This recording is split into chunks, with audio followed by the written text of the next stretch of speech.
ప్రస్తుతం mega family హవా నడుస్తుందనే చెప్పాలి. ఇటు సినిమా ఇండస్ట్రీలో అయినా, అటు పొలిటికల్ గా అయినా రెండు విధాలుగా వాళ్ళు చక్రం తిప్పుతూ ముందుకు సాగుతూ ఉండటం విశేషం. ఒకప్పుడు మెగాస్టార్ మెగా ఫ్యామిలీలో ఉన్న వ్యక్తులను హీరోలుగా తయారు చేస్తే, ఇప్పుడు పవన్ కళ్యాణ్ మాత్రం మెగా హీరోలను పొలిటీషియన్స్ గా మార్చే పనిని పెట్టుకున్నట్టుగా తెలుస్తోంది. తెలుగు సినిమా ఇండస్ట్రీలో మెగాస్టార్ చిరంజీవికి చాలా మంచి క్రేజ్ అయితే ఉంది. ప్రస్తుతం ఆయన టాప్ హీరోగా వెలుగొందడమే కాకుండా ప్రజారాజ్యం పార్టీని పెట్టి పొలిటికల్ ఎంట్రీ కూడా ఇచ్చారు. నిజానికి ప్రజారాజ్యం పార్టీని స్థాపించిన చిరంజీవి ఆ సంవత్సరం ముఖ్యమంత్రి అవుతారని చాలా మంది కలలుగన్నారు. నిజానికి ఆయన జెన్యూనుగా పోరాటం చేసి ఉంటే తప్పకుండా ముఖ్యమంత్రి అయ్యేవాడని ఇప్పటికీ చాలా మంది చెబుతుంటారు. కానీ ఆయన చుట్టూ ఉన్నవారు ఆయన్ని మోసం చేశారని, పొలిటికల్ గా అనుభవం లేకపోవటంతో ఎవరు ఏం చెప్పినా చిరంజీవి నమ్మారు. కానీ ఇక్కడ ఇతర పార్టీల కోవర్టులు ఉంటారని గమనించలేకపోయారు. అందువల్లే ఆయన రాజకీయాల్లో ఎదగలేకపోయాడని చెబుతూ ఉంటారు.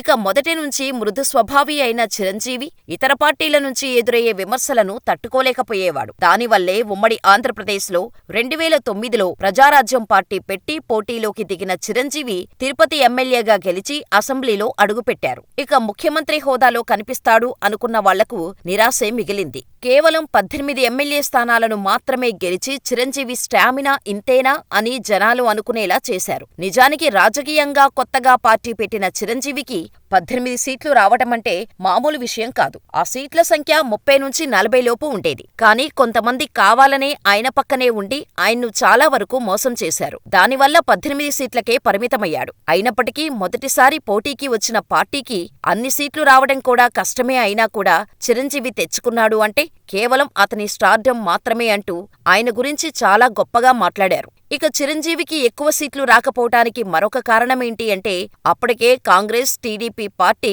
జనాల్లో బలంగా పాతుకుపోయాయి. కాంగ్రెస్ పార్టీని రాజశేఖర్ రెడ్డి లీడ్ చేస్తుండటం మనం చూశాం. ఇక ఇద్దరు ఉద్దండుల మధ్య ఏమాత్రం పొలిటికల్ ఎక్స్పీరియన్స్ లేని చిరంజీవి వచ్చి 18 సీట్లు గెలవటమంటే మామూలు విషయం కాదు. ఇక ఇదిలా ఉంటే అప్పుడు నాగబాబు నర్సాపురం ఎంపీ క్యాండిడేట్ గా పోటీ చేసి ఓడిపోయారు. ఇక పవన్ కళ్యాణ్ యువరాజ్యమంటూ యూత్ మొత్తాన్ని మమేకం చేసే ప్రయత్నం చేశాడు తప్ప రాజకీయంగా అరంగేట్రమైతే చెయ్యలేదు. ఇక ఏది ఏమైనా కూడా ప్రస్తుతం జనసేన పార్టీ నుంచి పవన్ కళ్యాణ్ మంత్రిగా, డిప్యూటీ సీఎంగా పదవీ బాధ్యతలను కొనసాగిస్తున్నాడు. ఇక ఇప్పుడు నాగబాబు మంత్రిగా ప్రజలకు సేవ చేయాలనే ఉద్దేశంతో ముందుకు అడుగులు వేస్తున్నాడు. ఇక ఇదిలా ఉంటే ఒకప్పుడు ప్రజారాజ్యం పార్టీని సక్రమంగా ముందుకు నడిపించలేక చిరంజీవి కాంగ్రెస్ పార్టీలో ఆ పార్టీని విలీనం చేశాడు. దాంతో కేంద్ర పర్యాటక శాఖ మంత్రిగా అతనికి కేంద్ర మంత్రి పదవి బాధ్యతను సోనియాగాంధీ అప్పజెప్పారు. ఇక ఆ టర్మ్ ముగిసిన తర్వాత చిరంజీవి రాజకీయాల నుంచి తప్పుకున్న విషయం మనకు తెలిసిందే. ఇక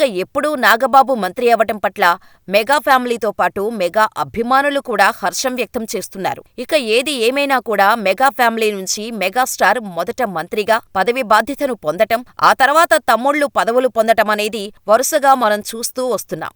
ఎప్పుడైనా మెగాస్టార్ మొదటి వరుసలో ఉన్నాడని చెప్పటంలో ఎంతమాత్రం అతిశయోక్తి లేదు.